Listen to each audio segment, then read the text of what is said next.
There was a moment where one of our most ancient ancestors, probably an Australopithecines, if you're familiar, like with that famous fossil Lucy found in Ethiopia, that's the species we're talking about. That it looked around and saw the objects of the world and saw probably a rock, and for the first time realized that rock could be more than just a rock. That rock could be a tool, and that ancient ancestor picked it up, might have broken apart a piece of it, created a sharp edge, and sliced off some meat. And we know this from an archaeological find in 2010 from a site in Ethiopia.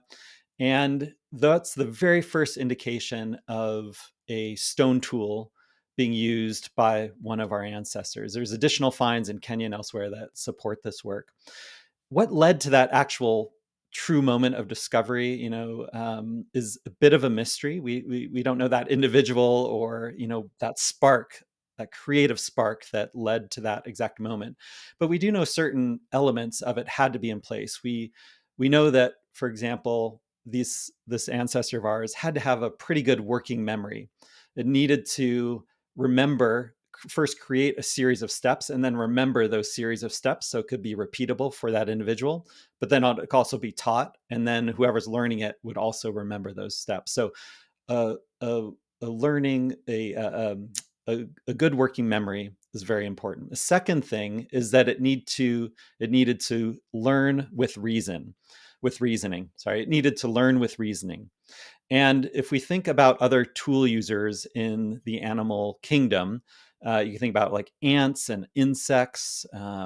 Even fish are known to use tools, but they're using those tools in non-creative ways. They learn it once, and they typically use that over and over and over. Then they're not problem solving. But what our most ancient ancestor would have done is learned with reasoning. So it would have been able to creatively problem solve. Here you have a carcass. Meat is tough, it's difficult to process, and it needed to figure out that if you could cut it and pre-process it with a knife, that eating it would be easier.